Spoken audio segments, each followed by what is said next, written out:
Tehran में हमले का एक और ताजा वीडियो।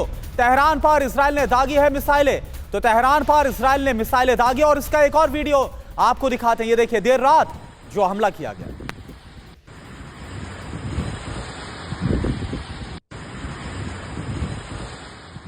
अब ईरानी हमले से कब्जे वाले फिलिस्तीन में दहशत। बड़ी खबर है, आसमान में ईरान की मिसाइलें दिखी। ईरान ने इजराइल पर मिसाइलें दागी।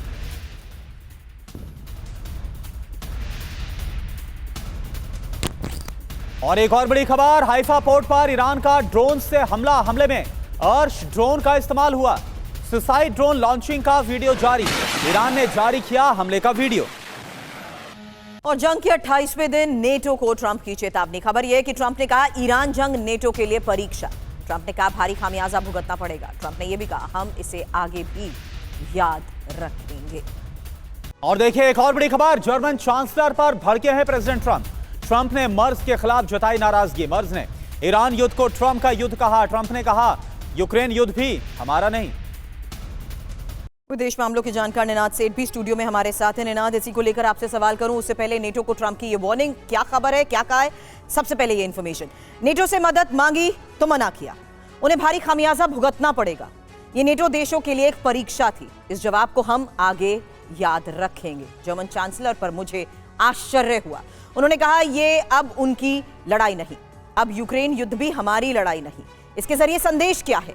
नेटो पर मदद के लिए दबाव डाल रहे हैं, युद्ध में नेटो को शामिल करना चाहते हैं। मदद ना करने पर संबंध और सहयोग भी बदलेंगे। हालांकि भविष्य में नेटो को भारी नुकसान भी संभव है और यूक्रेन से अमेरिका दूरी बना सकता है। बड़ी बात यही है कि ईरान युद्ध में अमेरिका पूरी तरह से फंस चुका है, हर तरफ से फंस गया है और बाहर निकलने के लिए अब उसे नेटो की जरूरत है। सिंपल बात है, नेटो की जरूरत तो है, लेकिन नेटो के इस रिस्पॉन्स ने क्या इंडिकेट कर दिया सर, जिसको लेकर डोनाल्ड ट्रंप इतना भड़क गए? निनाद जी। नहीं, डोनाल्ड ट्रंप भड़के नहीं है, बिल्कुल ठीक कह रहे हैं। अगर नेटो के पास अगर नेटो का ये है स्टांस कि ये हमारी लड़ाई नहीं है, तो अमेरिका के कोई वाइटल इंटरेस्ट यूक्रेन में नहीं इन्वॉल्व है। अमेरिका को जरूरत नहीं है हर साल $80 बिलियन यूक्रेन पे खर्चने की। नेटो खर्च सकता है अगर चाहे तो। दिक्कत ये है कि नेटो खर्च नहीं सकता। नेटो की इकोनॉमीज जो हैं वो स्टैग्नेट हो गई हैं। फ्रांस का ग्रोथ रेट 1.3% है, जर्मनी का ग्रोथ रेट मेरे ख्याल 0.06% है। अमेरिका, प्लीज ये ध्यान रखिए, अमेरिका नेटो का 72% बजट देता है, चाहे वो वेपन्स में देता हो, कैश में देता हो, ट्रेनिंग में देता हो। 72, 62, 40 नहीं। NATO is America, America is NATO. तो ये हल्के में लेना कि भैया अमेरिका क्या कर लेगा, अमेरिका, तो अमेरिका बड़ी सिंपल बात करेगा, ये हमारा वॉर नहीं है, आप अब खर्चा उठाइए, आप अब सोल्जर भेजना है तो भेजिए, हम नहीं भेज रहे। ये यूरोप 3 से 5 साल तक नहीं कर सकता, और अगर करा तो ये याद रखिएगा कि यूरोप में एक बड़ा फायदा होता है, क्योंकि डिफेंस पे खर्चा नहीं करना होता, वो लोग ज्यादातर खर्चा सोशल सिक्योरिटी पे करते हैं। अगर आप बूढ़े हैं तो आपको हॉस्पिटल मिल जाता है, आप बच्चे हैं तो आपको स्कूल मिल जाता है, वो सब अब काटना पड़ेगा। बिल्कुल। और सर इसमें कोई दो राय भी नहीं है निनाद सर, कोई दो राय, और इसमें कोई डाउट भी नहीं कि 80 से 85% की जो फंडिंग है और जो सपोर्ट है वो अकेला अमेरिका की तरफ से किया जाता है, यानी कि सबसे मेजर स्टेक अमेरिका के पास है। और हमारे साथ मनीष भी जुड़े हुए। मनीष, लेकिन हैरानी भी होती है जब डोनाल्ड ट्रंप ऐसा बयान देते हैं। हमें याद है जो यूक्रेन युद्ध है वो कब शुरू हुआ, जब यूक्रेन को भरोसा दिलाया गया और सबसे बड़े स्टेक होल्डर के तौर पर अमेरिका तो था, नेटो की वो शक्ति जिसने बोला कि कोई बात नहीं, और जो नेटो में शामिल होने का वादा, तमाम चीजें जो रूस के खिलाफ उकसाएगी, और फिर युद्ध हुआ। तो फिर कैसे हाथ खींच सकते हैं?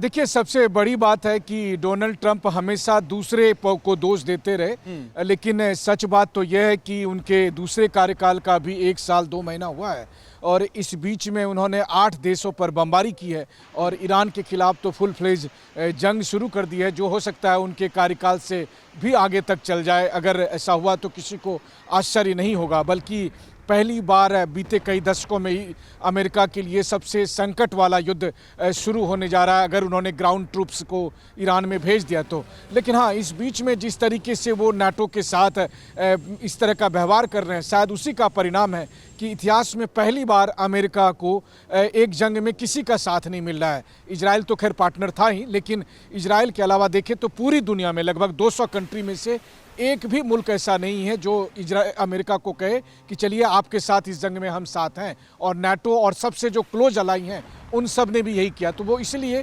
क्योंकि उनकी शिकायत आज अमेरिका से कम और प्रेसिडेंट ट्रंप से ज़्यादा है। तो वैसी स्थिति में ट्रंप बार बार ये कहते हैं कि नाटो ने मेरा साथ नहीं दिया या नाटो कायर है, नाटो गद्दार है, वगैरह वगैरह।